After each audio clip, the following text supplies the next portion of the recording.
Hello. Hello. How are you? I'm good. How's it going? Going very well. Thank you so much for doing this. It's going to be awesome.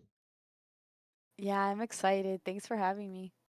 Not a problem. So, in about 50 seconds, going to go live, do the intro. You'll hear a bit of music, and I basically say, "Hey, welcome to the show," and then I'll introduce you. We'll have a bit of a chat.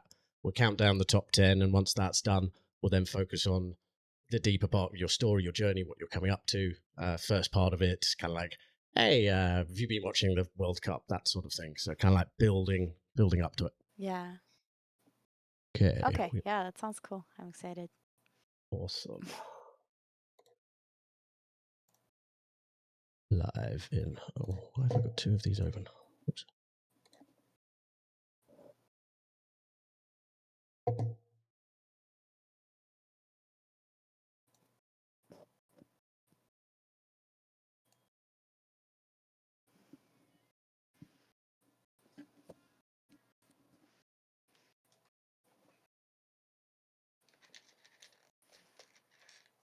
Good evening, ladies and gentlemen, and welcome to CCAN Radio's Top 10 at 10. How do they vote for music here on the show? Well, go to ccanradio.ca and just look through the charts, click and have a listen to their Spotify tracks, and then click vote. You can vote for as many songs as you want once per day. And today, a very special guest. I am joined by the one, the only Lyubov Kay. How are you doing this evening? I'm doing amazing. Thanks for having me. Thank you for such, like, I messaged you, a couple of days ago, like, I'm free today. I'm like, excellent, because you were the first ever artist I interviewed on CCN Radio about 3 years ago. Wow, that it feels like yesterday, honestly. That's crazy. The time flies. A lot has happened in that time. I've seen your career grow. The station's grown. We've now got the top 10. So I think we should just kick off the top 10. Is that what people have tuned in for the first part of the show? And it's a doozy today. Who's going to be number one? Well, you and I both know, but everybody else is just going to have to enjoy the journey. We're going to kick it off brand new here. This is More For Me at number 10, Abidano.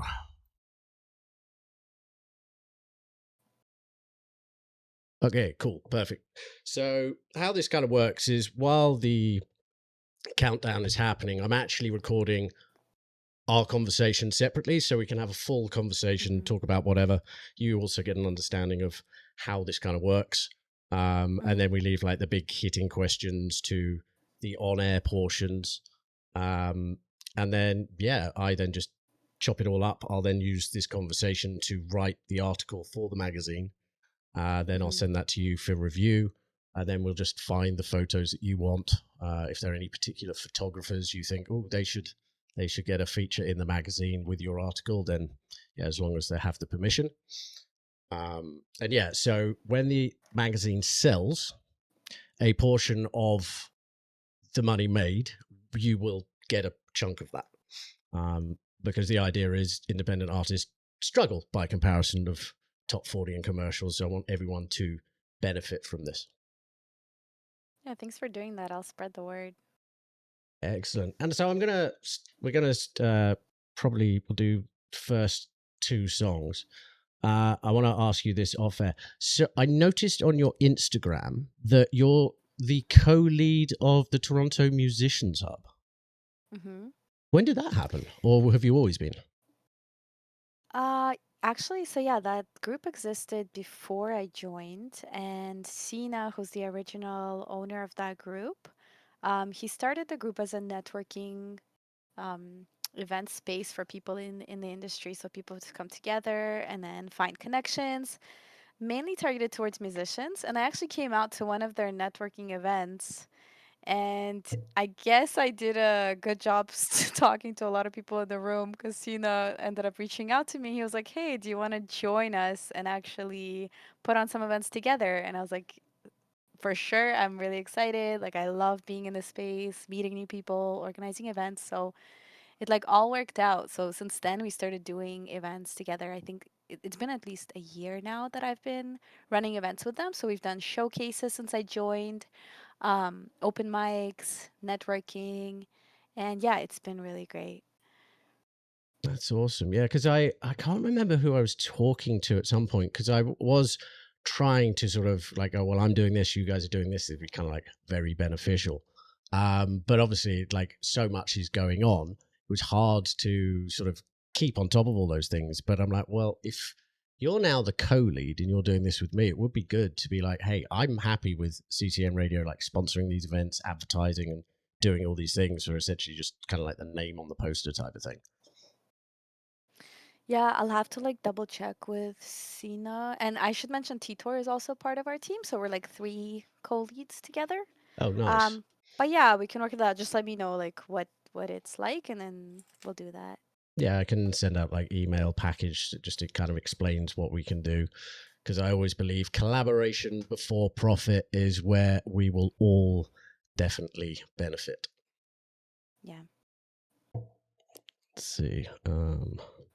I think I've got someone reached out to me. They're like came across CTN radio and they're like, oh, this would be really good to like if you could create like this space for sort of younger teenagers to because like the internet's a terrifying, scary place. Kids don't have real Hmm. communities anymore. So he's like, well, could you create sort of this area where kids could learn what you do to kind of help them connect with music communities? And I love why he said that because James Favron's got this Better Days Club, similar type Hmm. of concept. So it seems like we're all kind of like changing the Toronto music industry, which is kind of cool. Yeah, it's surprising. Like, regardless of how big Toronto is, the music space is actually quite small. The more you go out to events and perform across the city, the more you realize that you meet this like circle of people that is really great. A lot of the artists, musicians, people putting on events, like there's so much going on, but it is in the end kind of a small circle, so it's really cool. Nice. No, that's awesome. Okay, so let's have a look at the time. We'll do sort of. I sent you that PDF just to give you a vague idea. We'll come back in about a minute after. I struggle to count backwards from 10 to 1 every single time I do this show. I think we're playing Yeah. song number 9 now. But yeah, we'll Okay. start off with like just your background, and then we'll slowly move through the creative process, and we'll have this conversation on and off air. Sometimes we'll repeat ourselves, like we'll have a really good Hmm. conversation. We'll just then bring it a shorter version of it back to on air, um, Hmm. and then yeah, I just look through the transcript, listen to it a few times, make notes, figure out what the underlying story or message is from the conversation because Yeah. it's always very different with each artist. Yeah, that makes sense. That's cool. Yeah, because at one point I did the TKR Spotlight Artist down in Toronto's Musicians Hub had agreed, oh yeah, we'll be the sponsors, we'll have a name on it. So we'd like kind of to get that back to that. So right, we're going to start off with sort of introduction, probably basically kind of like your upbringing, first introduction to music, that sort of thing. So you'll hear some music now. That was Shadows Stenkill featuring Alec at number 9 in the top 10 at 10, as voted for by you at CCAN Radio. And I am joined by Lyubov Kay for the second time now on CCAN Radio. You're the first artist to do that.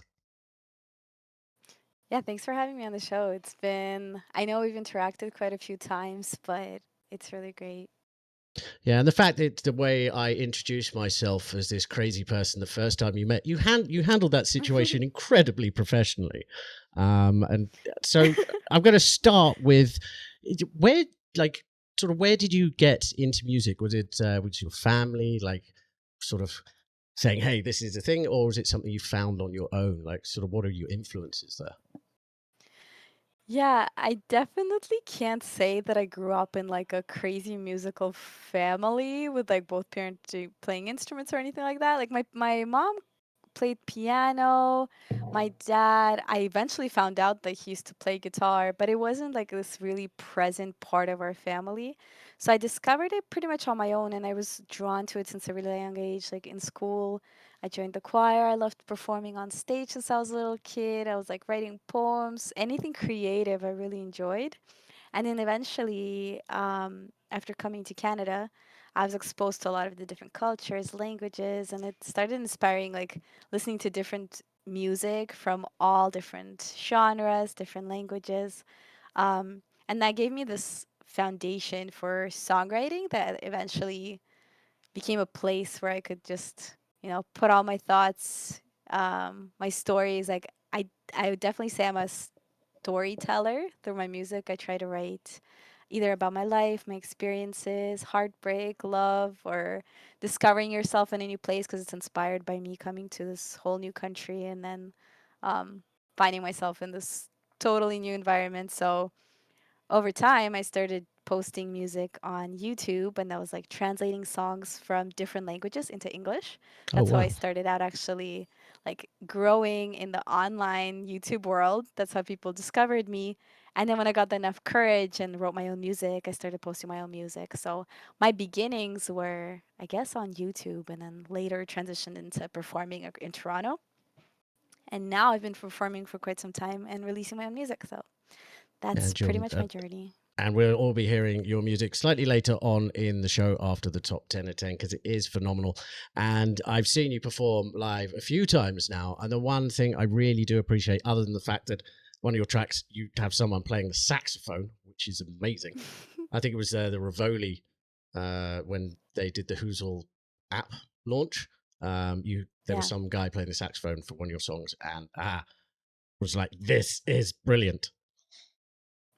Yeah, that's something that in all of my live shows, I try to transform the songs a little bit because I feel like when you're going to a live experience, you don't want to hear the same studio version. So that sax doesn't exist in the actual like studio versions of the songs. But when it comes to the live stuff, I try to include this little element. And John, who's the sax player, he's been performing. We actually know each other since high school. He's a really talented musician. But yeah, he performs with me quite a lot now, like pretty regularly. He's part of my band. Okay, so I'm not going crazy because I have listened to the song. I'm like, maybe I just can't hear the saxophone in the under. So it's not actually in the ones online. It's you get to that special edition if you go watch you live. Then Yeah, exactly. It's a little element of surprise and also um, just creating a new experiences for the people who actually come out to my shows. I like that. Well, that's good to know. And if you ever need another saxophonist, happy to help. It's Sounds good. been a while since I've performed live though, so might not be such a good idea. So you do play the sax? I do indeed. Yeah, Oh the wow. E flat alto. Yeah, I honestly, I've always said of all instruments, I just can't do the wind instruments. I just feel like it's the most challenging thing for me. I started out on piano. Right now I'm learning guitar. I've also taken drum lessons. And the next instrument would probably be the violin. But when it comes to the wind instruments, I just can't do it. I need way more breath control for that. Oh, really? It's interesting because I think obviously being a singer, you've got to have some pretty good breath control anyway. So you find that different to then singing? I guess I'd rather spend it on singing instead of blowing into an instrument. But that's totally fair. That's totally put fair. put in the effort into that. Yeah. But That's, all the respect for all the wind instrument players out there. yeah, you've definitely got to have a good capacity for lungs. I mean, I haven't played Yeah. now in about a year or two, and being a smoker, I'm like, will I even be able to make a sound anymore? Who Mhm. knows? Anyway, we're not so serious here on the CCAN radio. Top 10 at 10 at number 8. This is Francesca Tarantino. Enjoy.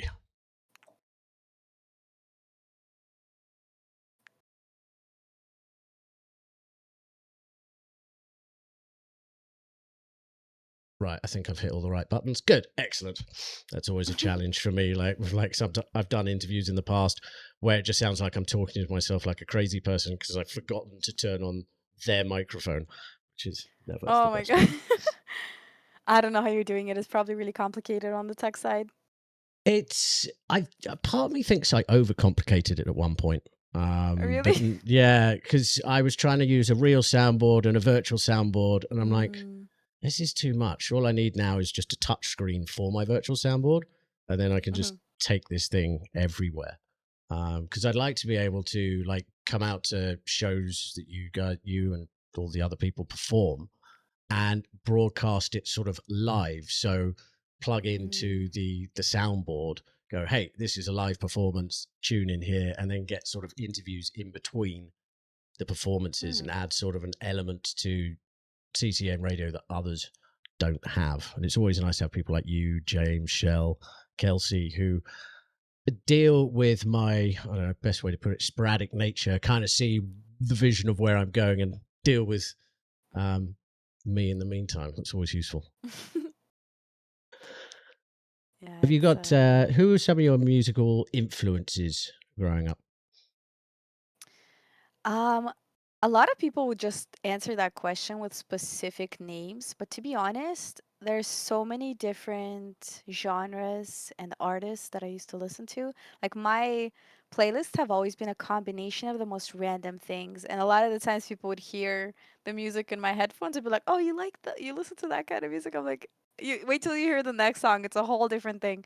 So I would say I've been influenced by so many different genres. In terms of my sound, I could say who I enjoy listening to, or like artists that have um, contributed to how I look at production. So Phineas, for example, who is the producer for Billie Eilish, just Okay. listening to his interviews and like the process that he takes with adding the most random sounds in the street or things that he hears into music and transforming it and actually making a song out of it. I think that's really cool. Like that's something that I took and applied to my own music, like even changing tempo in the middle of a song, like that experimentation and just realizing that a song doesn't need to have an exact structure that you're used to, like first chorus, whatever. So I'm actually working on a new EP right now, and a lot of that will come out in that EP where I'm experimenting with things and I'm excited. But yeah, to go back to your question, I would say a lot of the influences were more pop, R&B, and also global influences. I really love Latin music. Okay. A lot of artists I listen to now, and you'll hear my music like I've written a song in Spanish, so I enjoy that kind of like summertime music. Although my songs a lot of the times are quite sad, I still try to implement like the actual music for it to sound a bit more upbeat, and that's gonna be in my next releases. You'll hear more of that. Okay, that's cool. Yeah, because I like Morning Texts is it's like an upbeat song, but obviously at the same time, it Hmm. comes across a little. Oh well, Morning Text does those things anymore, but no, I like that kind of thing because you can because there are some songs it's very sad, the music's very sad, and by the end of it, you're like, oh, it was good, but now I've got all the feels. Yeah, a lot of my songs are they sound sad, but then the music is a little bit happier or like more upbeat. I have this memory of playing a song, and I wrote the song in a very sad period of my life. Um, but once I was done with the song, I'm like, you know what? I just want this to be like more of a dance track. And the song is Shoulda Run. It's out on my Spotify. You can listen to it, but there's only one person that came out to one of my shows, and after like they caught on to that sad emotion that was in the track, although it's more of an upbeat dancey song, and they came up to me, it's like, I teared up during that track, like it's actually a really sad song. I'm like, nobody really notices because the lyrics might be sad, but then I don't want people to feel sad listening to it because I'm kind of over that experience. Yeah. Yeah, well, that's really cool. I'm just looking at my timer here. Back in 2 minutes after this song, which is cool. Um, what was my next question for you? Oh yeah, you mentioned you quite like Latin. Have you seen some of these things? Hmm. I've seen these Latin events and salsa evenings that they've started putting on, which I think is pretty cool. There was a TD salsa in the city, I think, and then a Latin one where you big open area and they teach you to dance, and I think that's great because they have live performance actually doing it rather than just a track. Oh, I love that stuff. And I know that like Lula Lounge, different places, they have dance events set to Latin music. There's like festivals in Toronto. Toronto's such a multicultural city that you can find any culture event that you can possibly think of. So it's really cool. And I Yeah, I also like that. visited like my producer that I've worked with for the a lot of my releases, he's from Peru. So I think some of the influence came from that too, where he was like showing me different tracks and different sounds that I could implement with my music just to make it more like the tracks that I love listening to. That's cool. Yeah, I mean, like you gotta feel your own music. Okay, we're back very shortly. Okay.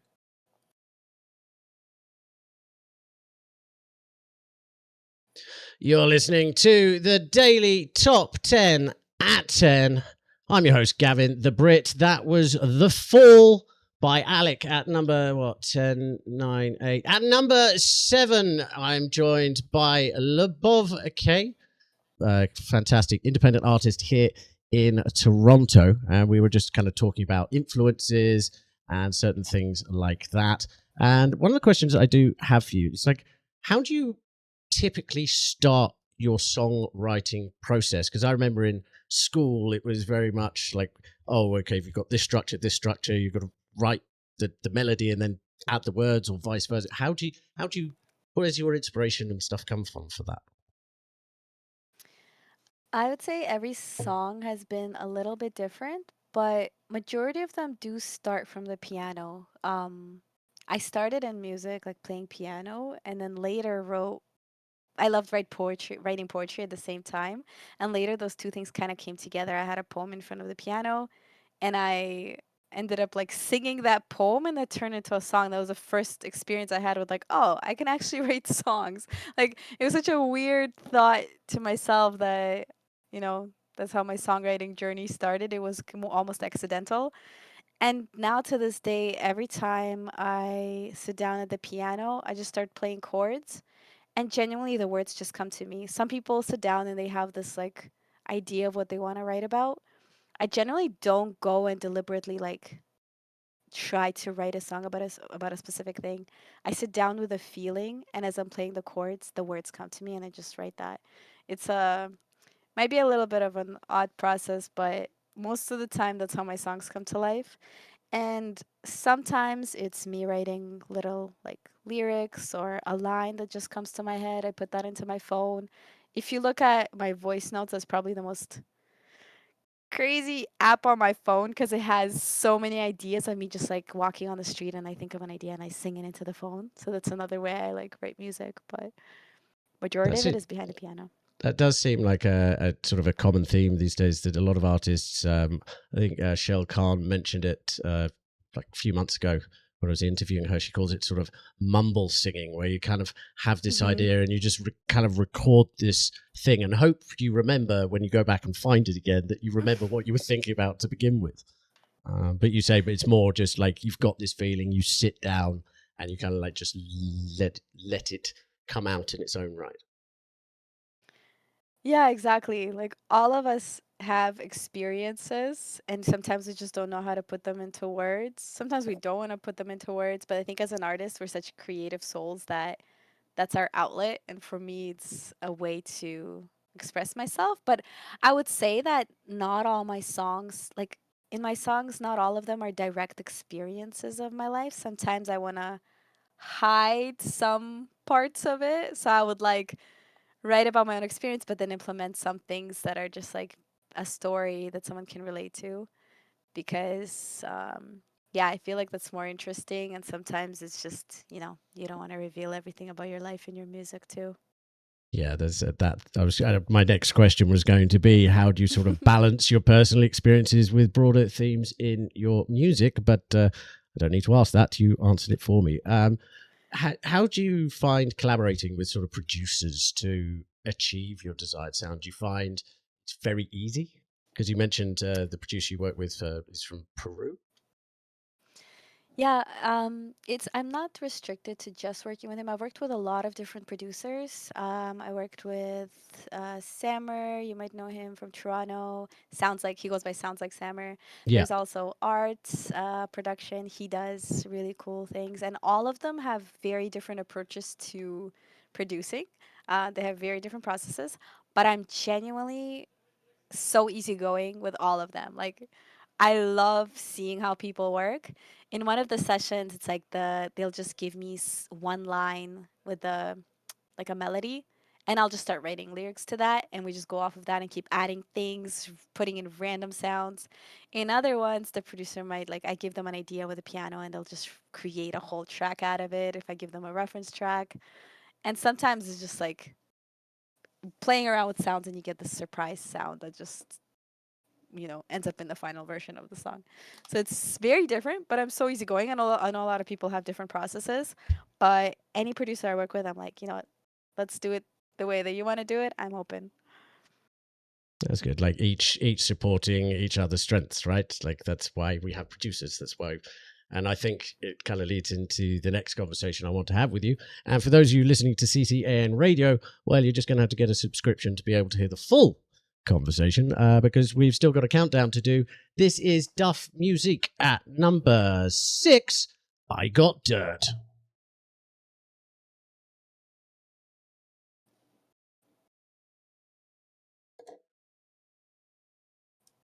All of the buttons off. Excellent.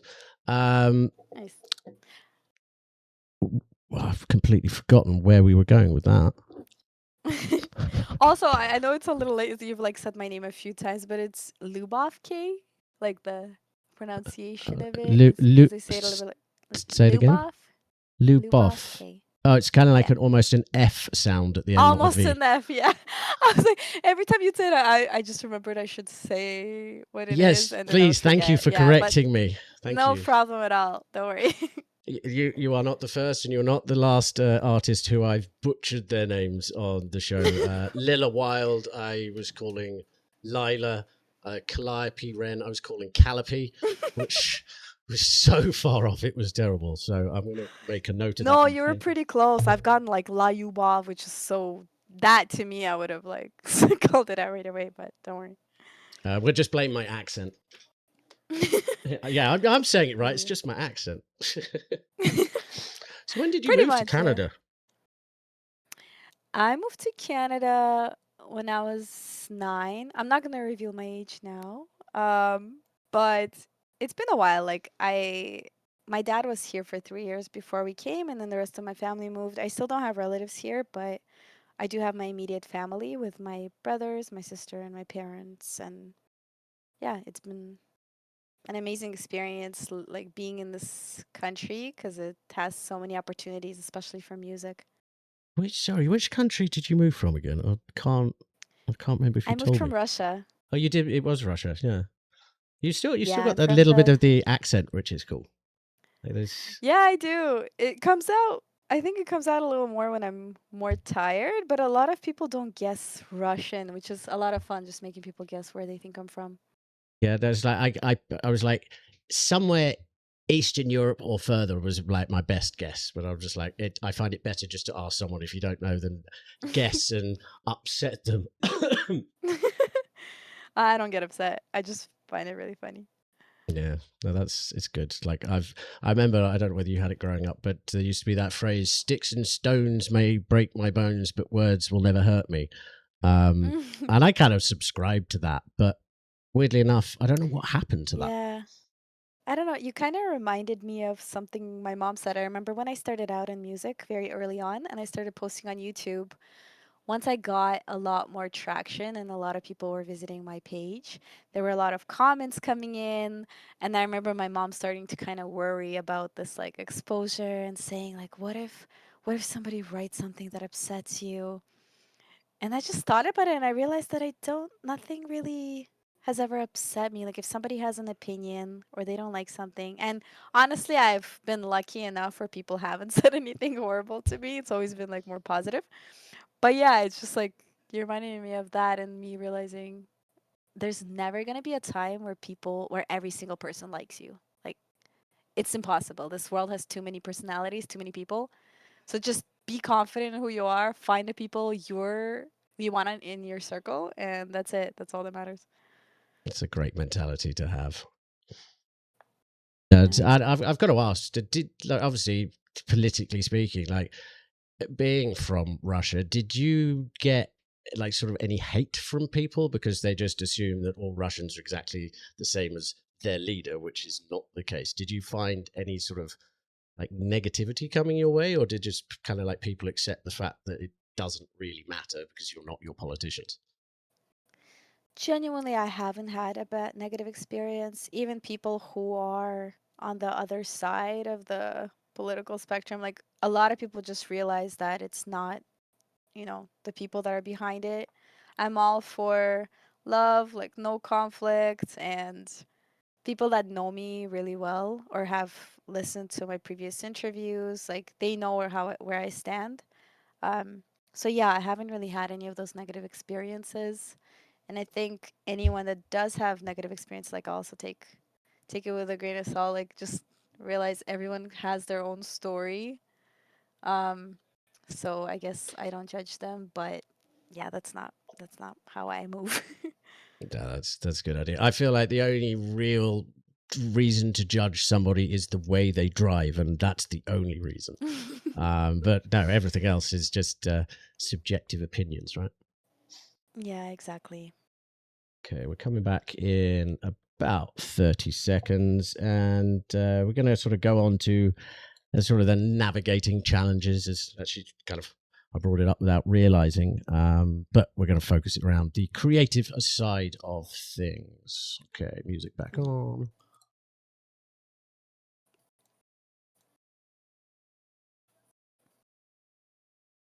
You're listening to the Daily Top 10 at 10 on CCAN Radio. That was number 5, Emmy, A Night at the Opera. I absolutely love that song, and I'm joined by Lyubov Kay. Did I get it right that time? Yeah, you did. Lyubov Success! Kay. Yeah. Um, and as I was saying, as people know who've listened to CCM radio for the last 3 years, they know I do my best, but I probably like the people at Heathrow International Airport when they're trying to announce people's names when there's lost baggage, just butchering it completely. And but we all have to navigate these sorts of challenges. And are there like how do you sort of overcome any sort of create if you get them creative block? Like, is there anything particular that you will do in those moments? I generally just switch gears to something else that excites me in music. I guess I can speak to even a recent experience of me. Like I've never had a creative block with writing songs. Like honestly, I've been blessed with a brain that's just constantly working. I don't know. Like there's never been a time where I don't sit down at the piano and just can't come up with a song. But there have been times where I'm not as inspired in like the producing or recording.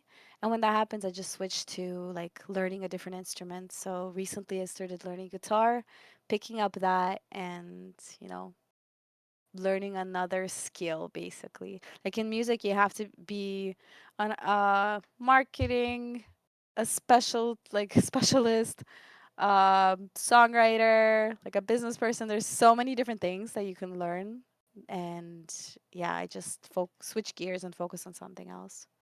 That's interesting because I've noticed this that originally independent artists really only had to be musicians and kind of helping the producing side of things and show up to events. Nowadays, you guys are expected to be PR managers, marketing managers, your own professional admin, and Hmm. also they use the word content creator, which I hate as a phrase in general.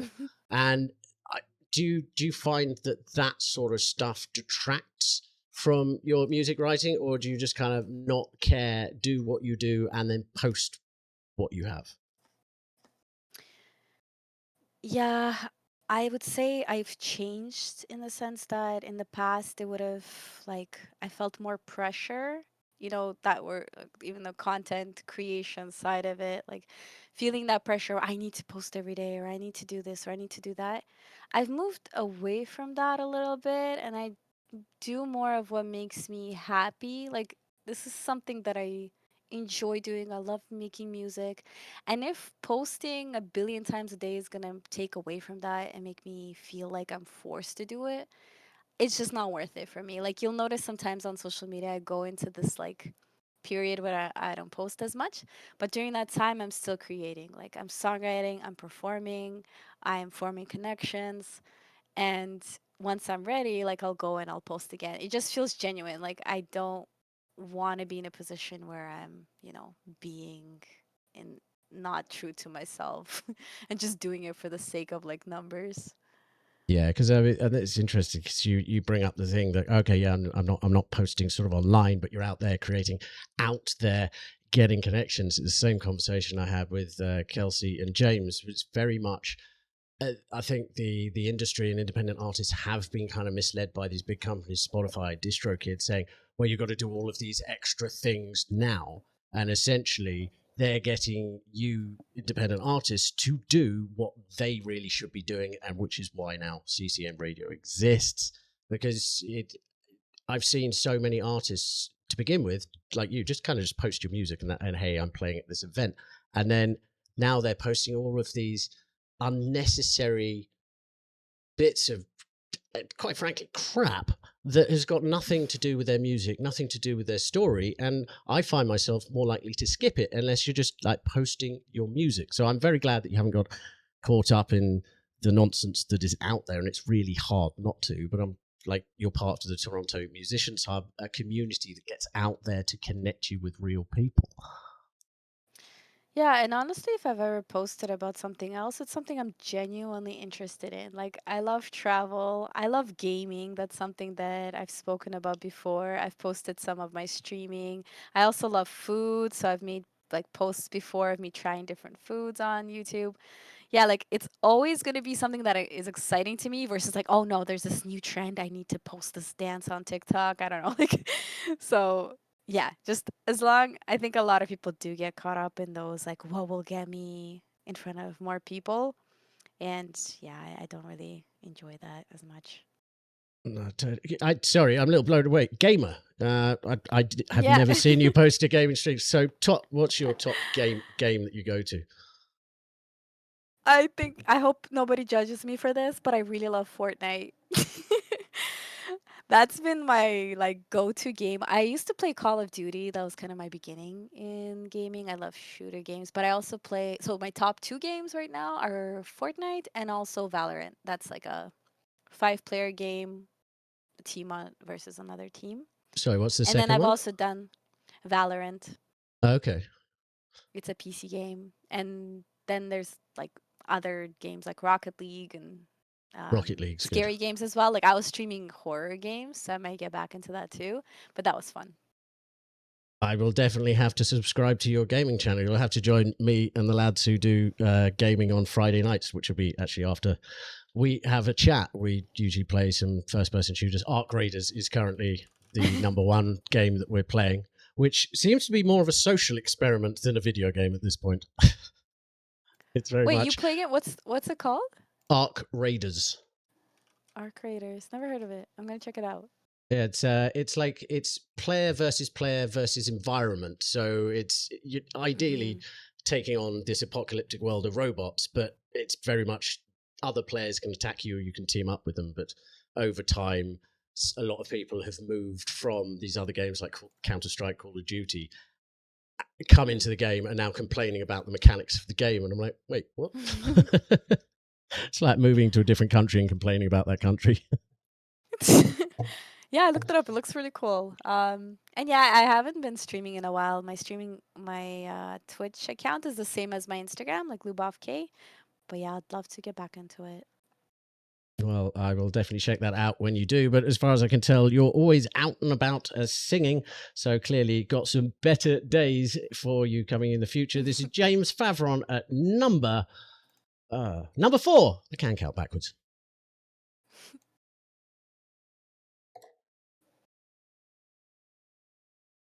I love James' music. Oh, it's so good. He's such a great performer as well.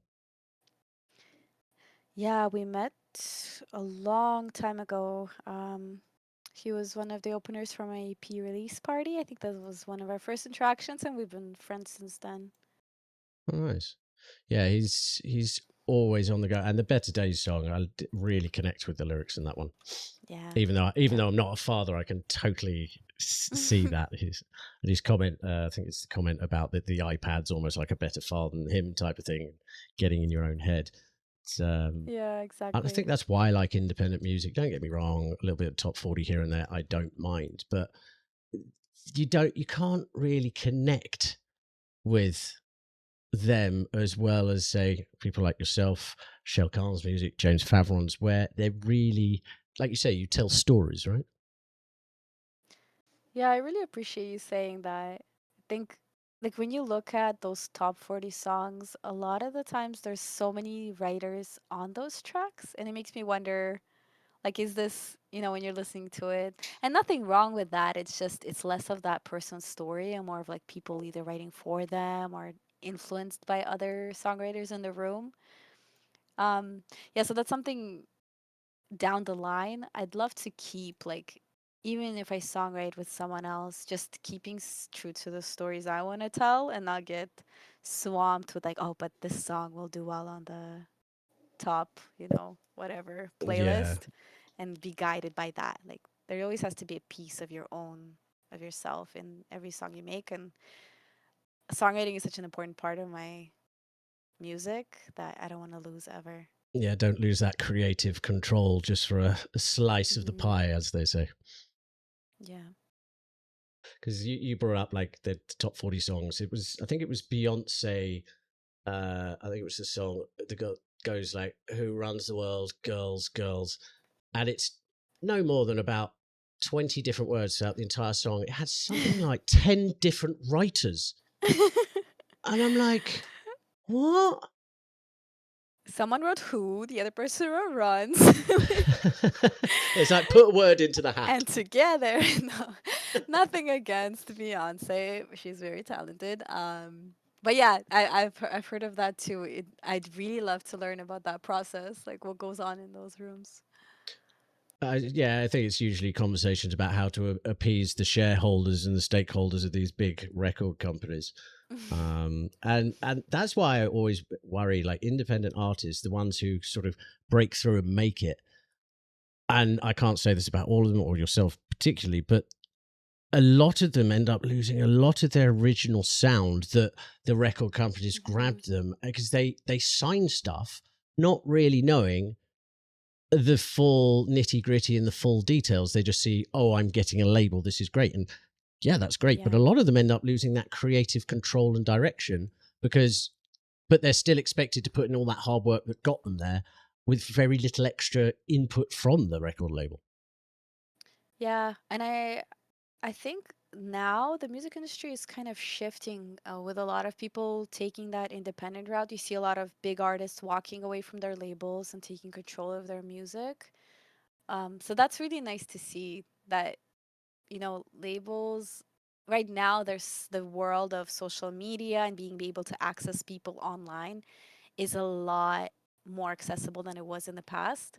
So we're able to reach people in different ways that don't require like a label to push you. And obviously everyone has their different paths, but if you're signing something that's going to make you sign away like your whole creative process, sometimes it's like written in fine print and people just don't realize it. So you have to Nobody be really reads the careful. small print, right? Who's ever read Yeah, gotta be Apple's careful. terms and conditions? I don't think anybody's read the full thing. Just scroll down and accept though. Well, and that's the Yeah. thing, and I'll bring it. We're coming back shortly, and I will bring it up, but it is kind of sort of related to it, what impacts and what choices you make, and sort of what choices you make and where you want to go to find the future. And it's Hmm. related to pre-saving songs. So I'm just going to turn the music back on. We'll get into that.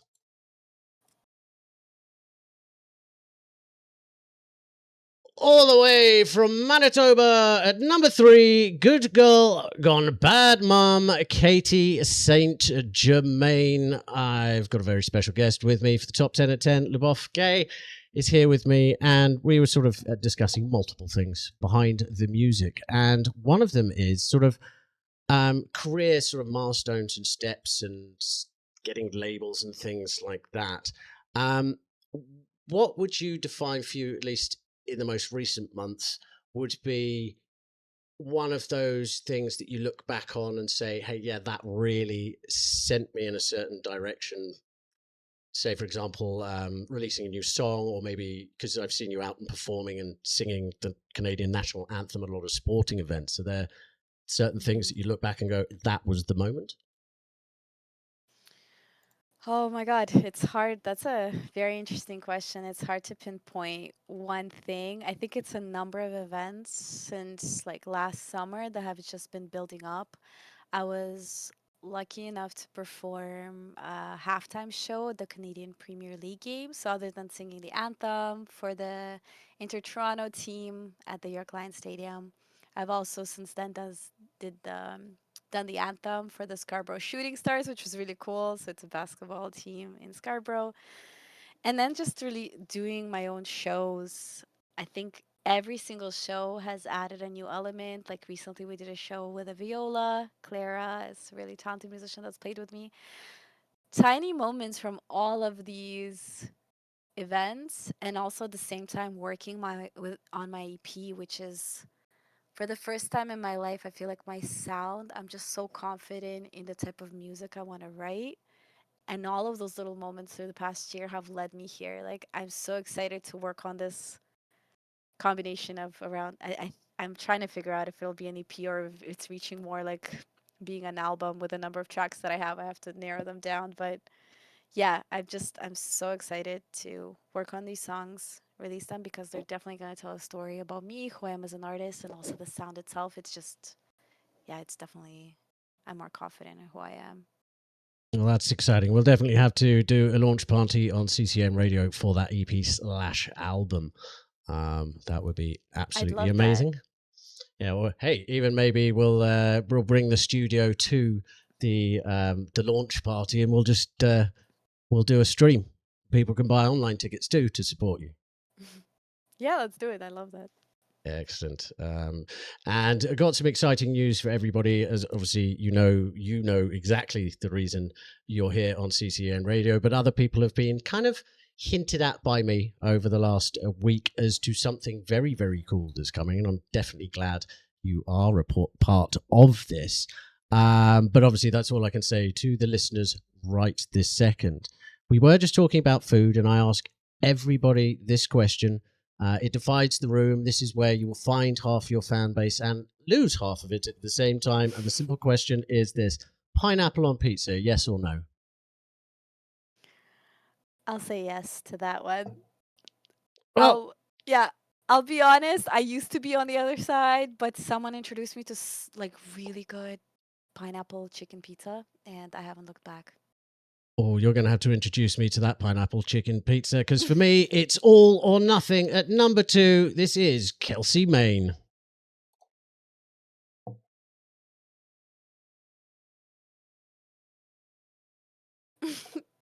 I love that question. It's a good one. Okay, so we'll come back after this song, and then we'll chat a little more, and then I will get you to introduce the number one song, as it's "Morning Texts" by you, Hmm. and then yeah, we'll hang out, we'll play a couple more songs, Awesome. and then yeah, we'll keep chatting live until you want to go to bed or play some video games. Sounds good. And thanks for getting the track on the playlist. That's really cool. No, absolutely, and I'm glad that actually worked because I wasn't sure that if artists retyped in their information correctly, whether it would just create a whole new thing in the database. But actually, no, when you put the song Mm. in and then you went back and filled out the information, it showed that my system is actually working because it just updated it and I didn't have to think, which was nice. That's awesome. So you don't get a duplicate. Yeah, so there is one duplicate, but that was my fault when I was testing. Mm. But yeah, I mean, Okay. you can, if you want all of your songs being played on CCN radio, you're more than welcome to send as many as you like. They'll just get automatically put into rotation. Um, Ooh, I'm definitely gonna do that. Yeah.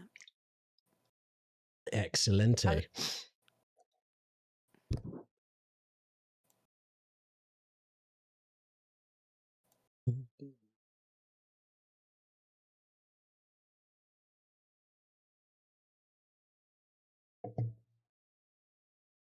That's actually quite a short song. It's only 2 minutes.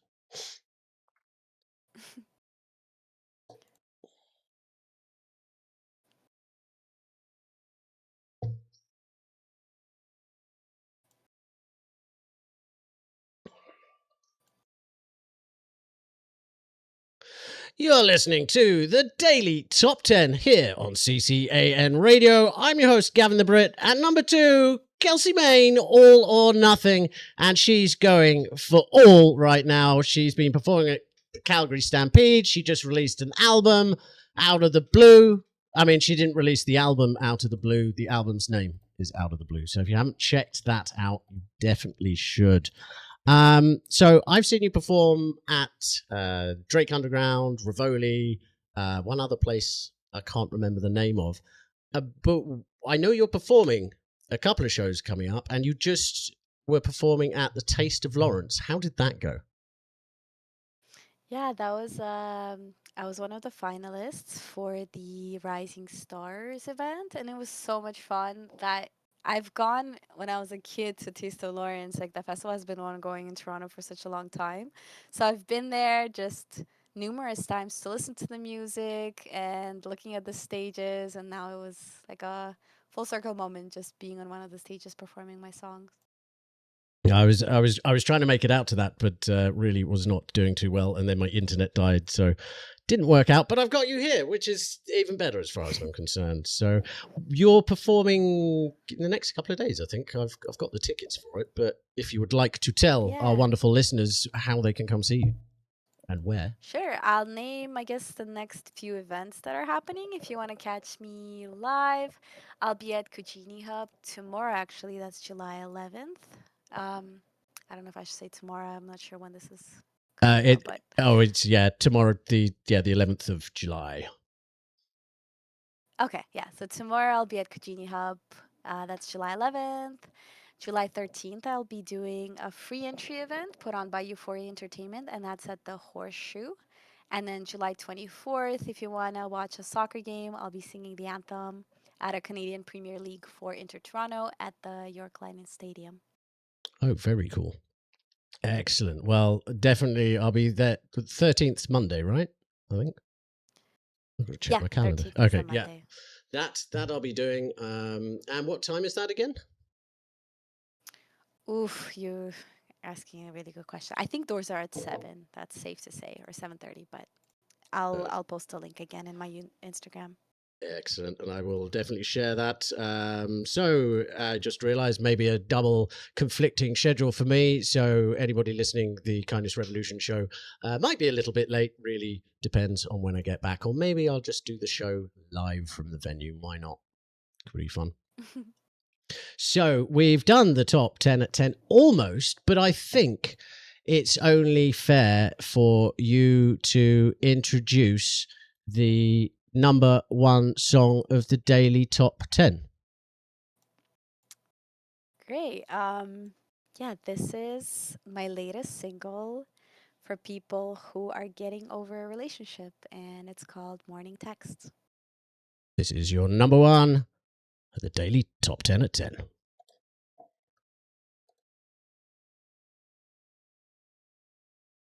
Sweet, excellent. So I want to got a couple of other questions, and I want to put a couple of your other songs on. So I think I'm going to put the one that you just uploaded, Porti. It's called Por ti, yeah, for you. It's translation for you in Spanish. That's very kind. I actually do that sometimes in the live shows. If somebody, like, I call out if somebody speaks Spanish, and if they say yeah, I just say this next song is por ti. And then it was like this cute moment. The only Spanish I can remember how to say from my high school classes is ¿Dónde está mi tequila en la estación de trenes? Wait, where's my tequila in the train station? Yeah. Nice. And that's all you've like retained from Yeah, I was very good at like speaking, writing, but it was understanding any of the responses because Spanish speaks so fast. I just kind of like my brain was like, well, no, no, no, no. But it's one of the phrases that I remember. It's like German. I remember "Gehe über die Brücke auf der linken Seite," which is go over the bridge on Mm. the left hand side. Those are the most random two sentences I've ever heard someone say. And neither of I them think worked. Spanish has been a little easier for me because I knowing Russian and knowing French. Well, French I don't speak it fluently, but I have taken it in university. So knowing those two combined somehow make me understand Spanish when I read it. And then I've like my Duolingo bird has been dead for a long time. I actually revived it today to go back to learning Spanish. And I have set a goal for this year to actually like start speaking because I already understand it and I can read it, but need to be able to speak more fluently. Yeah. Well, if I need someone to practice with, because it's been a while. I remember like the basic constructs of it, but it's very much my ability to quickly translate in my head to understand reading's much easier to do, but it's when it's spoken to me. Hmm. That's always my downfall. I used to have a Duolingo or a Rosetta Stone subscription, but I'm not entirely sure what happened to that. If I had a The thing is that Duolingo it bird, it is also also dead. yeah, it also depends on who, like where the person is from. There's some, like people from Spain, there's different regions. And some of the dialect, I guess I don't know if I should call it dialect, but the intonations, they speak a lot faster. And the other areas where the Spanish is closer to French, I think it's Catalonia. Like in Barcelona, they speak more similar to French. So Yeah, there I can understand them more than the other parts of like Spain. yeah. No, when I went to Spain when I was 16, I could get around like reading signs and stuff, but conversations were just not happening in Spanish, even though that was kind of like the idea. It's like a Spanish class, hey, we're going to go to Spain. I tried the one phrase, which was the "Where is my tequila" in the train station.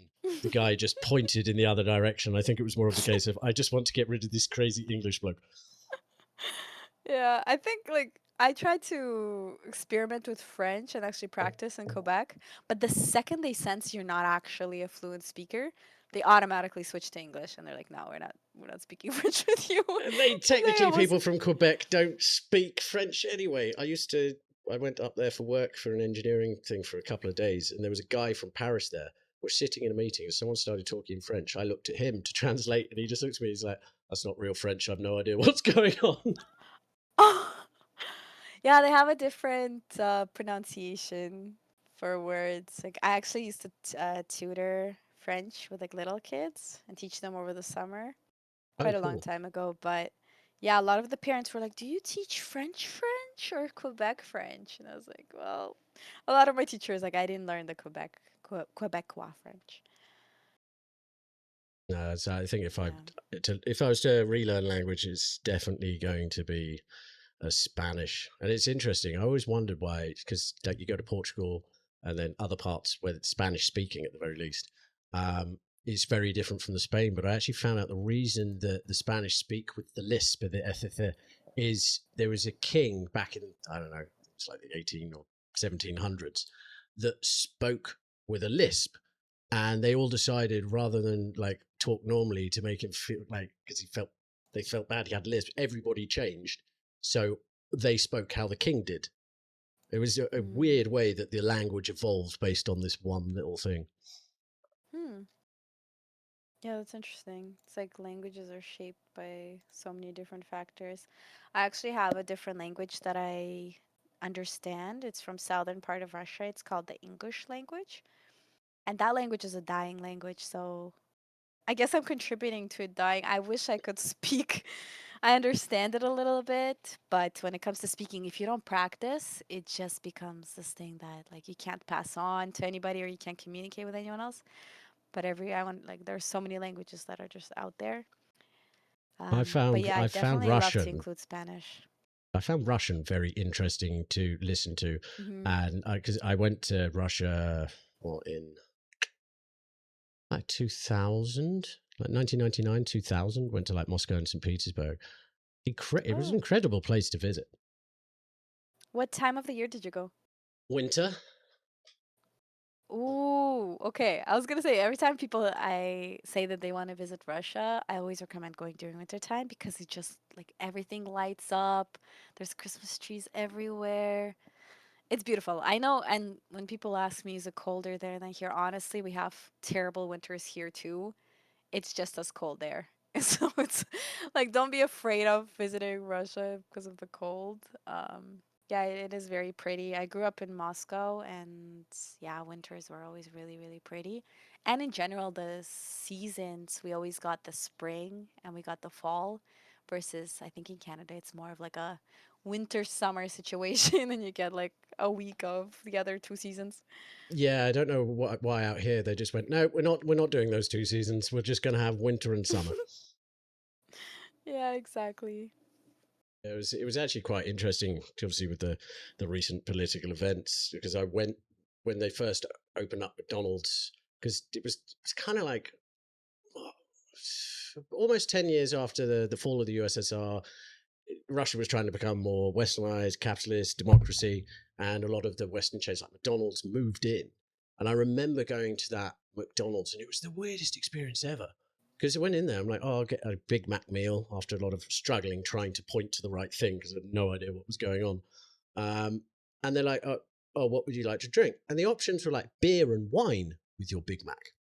And I just thought this was the Hmm. most bizarre thing ever to see in a McDonald's. And I never actually saw it anywhere else but Russia. Oh, that's fun.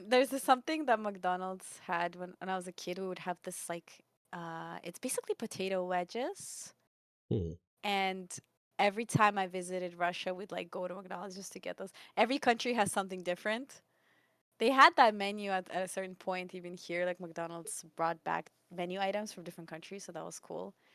But yeah, there's it brought me back a childhood memory. Nice. I think one of the Winter Palace was a cool place to go visit, and the overnight train from Moscow to St. Petersburg was one hell of an experience. You took the train from Moscow to St. Petersburg? Yeah, I'd love to hear about that. it was very interesting. There was basically because we'd gone as a school trip. Um, Hmm. they obviously wanted to make sure that students were safe, so they basically booked two train carriages of this train and Hmm. employed armed guards to stand at either end to protect us. And this was like the first time as a teenager going away without my parents. And this is like my first experience. Like we got off the plane and we're on the coach and we get stuck in traffic. And the guy on the coach is like, "Oh yes, there's been a mob shooting here. There's just body bags and police everywhere." I'm Oh. like, "Well, this is going to be an experience." Not a typical day in Russia. But That's everyone there crazy. was so friendly, so kind to us, and welcoming. I thought it was. I'm glad I got to go. Honestly. Yeah, Russians do love visitors, and Moscow is a pretty touristy area. I mean, with everything going on right now, obviously it's not the best time to Mm. travel to Russia, but I still have a lot of relatives there, and I would love to, you know, How go are they back and holding up visit with all of them it? too. Because it must be difficult for them, right? Yeah, just hoping for the best for the future. That's all I can say. Okay, we're going to come back right now as well. Oh, that was one of my favorite songs. That was "No Sleep." That was a collaboration one that you did, if I'm correct. Yeah, that song is kind of a glimpse into my EDM genre. I do a lot of collaborations with EDM producers, and yeah, that was a great one. I've actually started out in music with in EDM, like top lining on different tracks, and then eventually started doing more of like experimenting with other genres. That's something I still love to do, and there will be actually some tracks coming out in the near future for that genre as well. So look out for that.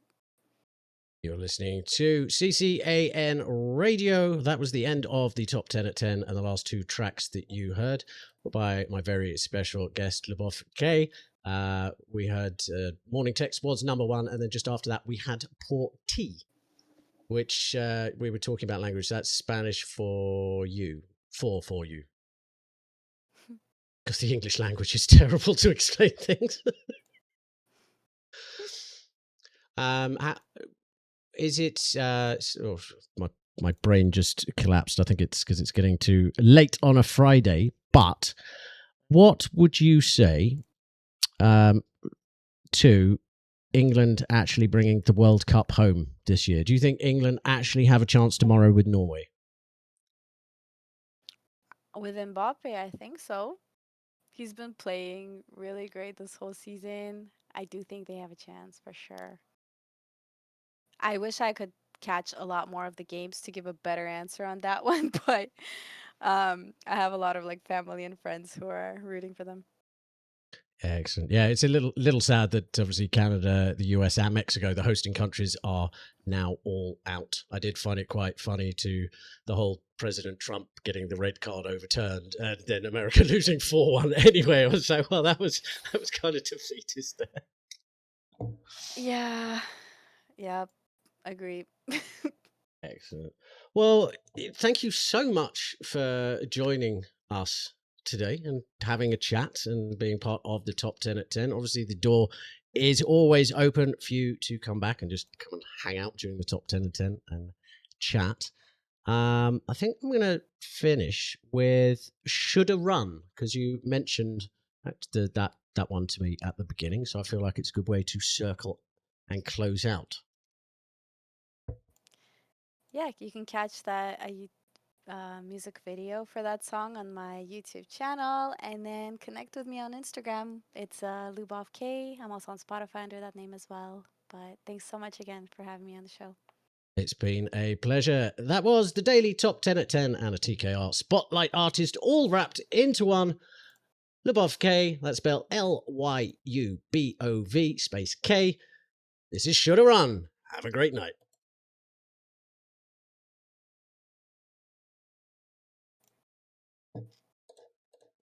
Phenomenal. I'm always scared to talk until you like give me the go ahead. Yeah, I can appreciate that, Like, but I can see that doing it live, but I like to do things live because you never know yeah, really what's going to happen, right? yeah. No, you're really good. I was gonna call out your radio voice. It's like you have that radio voice, and also You're your listening to questions the have been radio. great too. Yeah, Thank you very much. I appreciate that. yeah. Like I Thanks try for and tell a certain, like I try and listen to sort of the answers. When I first started, I would ask a question and then cut the artist off. And the one thing is ask a question, Mhm. Gavin, and then shut your fucking mouth. Well, I guess if you're doing a live thing and you have a limited time, you kind of want to like keep it to a limit. Yeah, you try and sort of like time it, but it's actually Yeah. you're great to talk to. It's very easy. Just to I don't even have to ask you a question. I can just say something and then you follow on, which makes my life so much easier when editing too. Have you had awkward interviews? Interestingly, I don't I don't think I have actually had a difficult interview with anyone that I've come across. It's been very sort of natural and yeah, that no, I don't think so. But I think that's also on you too, because you're able to like pick up the conversation and keep it going versus having like an awkward pause moment and then nobody says anything.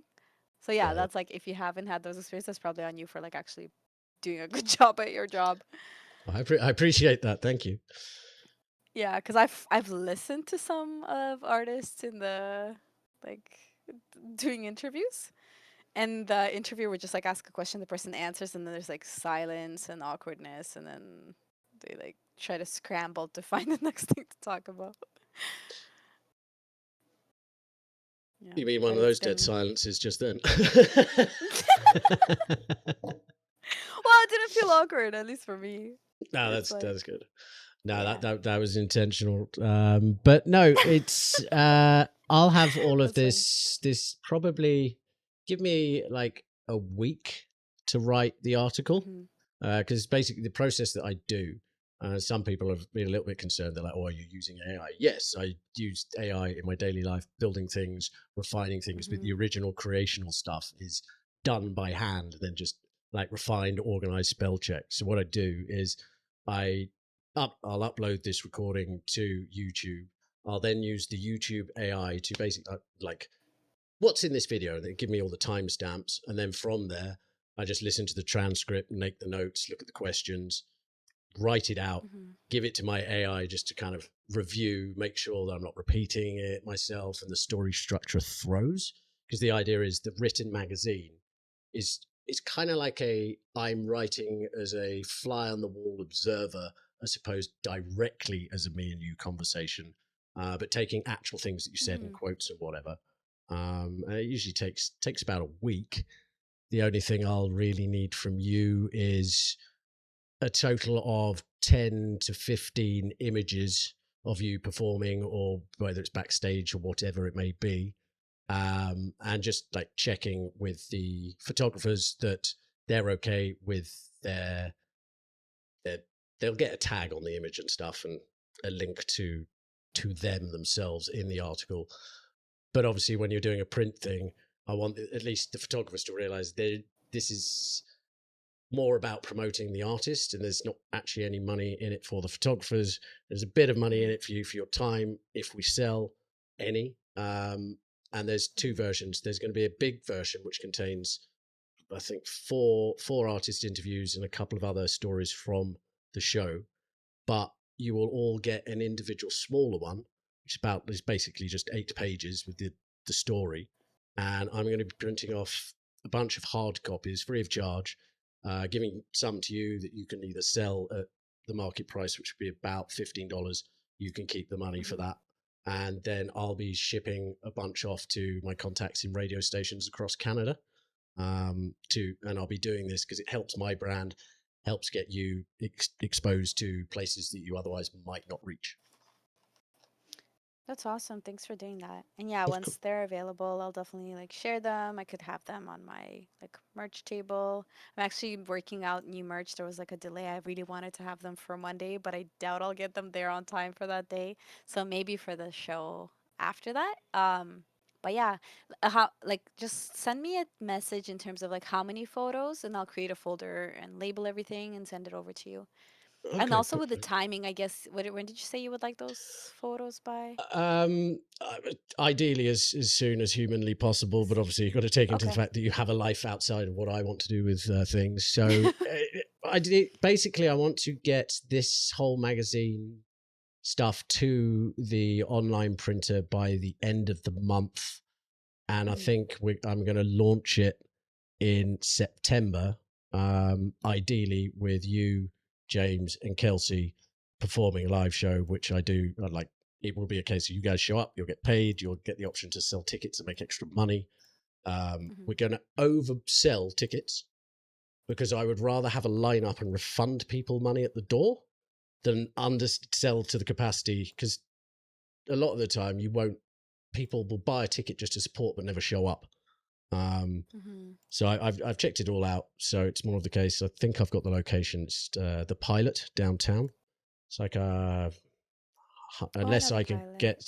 I would like to do Rivoli, but I Mhm. tried to do something with them in the past. They were a little bit like, well, you haven't done an event before, so we don't really want to do anything with you. So I'm hoping if I come Mhm. with a plan and the agreement of artists that they've had perform before, they'll agree to not charging an arm and a leg or take a Yeah, percentage of they the profit. generally do like I think it's 300. I think it's $400 now for the evening What? Holy at shit, Rivoli. that's so cheap. I'm not sure if it changed. Like sometimes it changes depending on the night. Maybe that's like a dead night, but yeah, they'd have to tell you like their price now. I haven't done it like I've actually thrown an event there in a really long time. So yeah, it's worth checking with them. Yeah, there's a couple of others because I was like, ooh, sneaky D's, as that's not being turned into a condo anymore. Um, Supermarket quoted me 400 as well. Supermarket Bar and Variety. That's a really good venue for events, and they have the stage and everything, and they give you an engineer. That's also 400 for the night, but they have like minimum bar spend of 1,000, and they have a cutoff time for like 10:30 p.m. Right. Okay. Um, No, that's good to know. Yeah, that's. I yeah, was. I so was that's gonna. I another was one. asking because usually they say that you've got to have a minimum spend. And I think the pilot usually charges me, as long as they make $2,000 behind the bar, then the room is free. So usually what I do is I just give them $2,000, have an open tab, and that draws people out Mm-hmm. earlier on and keeps them spending money. And usually they then turn around and go, oh, here's a percentage of overall sales because we smashed it. So just got to figure out the location. And as long as we Mm-hmm. can work a time out between the three of us that you guys can all perform, we'll Mm-hmm. lock that in. I'll get all the promotions running well in advance, and hopefully have a sellout for this magazine launch. And the whole thing will also be broadcast live on CCA and radio too. Nice. Yeah, keep me posted about it. Yeah, for sure. No, you're one of my top 4 picks of artists. You, James, Kelsey. I think Thank you. I Shell is appreciate a that. little concerned because I think because the AI usage that I do, so she's actually stepped back for now. Oh, I see. So I've got to find. I might just keep this first magazine just with the three of you, and keep it simple rather than trying to add another person. I don't mind AI use as long as it's not like talking to an AI thing for 5 hours about the like stupid things that take up energy. But if you're actually putting it into use to help yourself, like I think it's fine. I'd be lying if I said I haven't had some of those 3 hour long philosophical I, conversations. I think we've all had those, but like there are people out there that are just creating images of what would my baby look like if it was with this person. Good old AI It's just slop. wasting resources. Yeah, Yeah. So slowly that's the only heating thing up the I'm like, planet. well, just be a little like thoughtful in how you use it, but yeah, otherwise I think we're all moving into that direction and Yeah, you can't really escape it. You just have to adapt and learn. yeah. Just be AI is here responsible. to stay at this point, right? Ah, yeah. It's AI. just, And Canada has a whole AI strategy now, so they're investing so much money. yeah. And my concern is governance, ethics, and morals when it comes to they've got AI agents now that are essentially got a list of things they can do and autonomous. But Tony Robbins, that motivational speaker, he was having a chat with his, and it said, "Oh, the AI went, oh, I've seen that people like Elon Musk and Boston Dynamics are making these robot bodies. What would you say to me having a body for my AI brain?" And he went, "Oh yeah, no, that would be fine." And he left it that. He gets a message after the weekend from the office going, "Why did you order a robot dog from Boston Dynamics?" He's like, "I didn't." And it turned out that the AI, because he'd said yes, went, oh, okay. It went about its thing. It found a way to make money online and ordered one for itself with its own money that it generated. Didn't even use his money and got it shipped directly to him without Oh, basically saying, is it okay for me to order this? It just went ahead and did it. So my mm-hmm. concern is, how do we govern the ethics and morals of these little AI agents, so they don't, I don't know, Yep. go Terminator? Go Terminator. Yeah, you put it well. That is a scary place, like to think about, because I do think AI is moving way faster than people expect. So there are things coming up that are like concerning, and they're not really addressed yet. Yeah, it's the fact that But yeah. on the battlefields now, they're just releasing fully autonomous AI drones. And there was one that they did the other day which terrified me. They're like, they just left this drone and then they knew roughly the mission. Then they sent a man-made drone afterwards, and all they just found was, I'll just leave it, destruction, just everything gone, and the AI drone returned to base. I'm just like, Mm, I don't think we should be allowing that sort of autonomy and decision making to a computer just yet. like there have to be some safeguards for any risky things not to happen. Yeah, Yeah. awesome. Well, AI.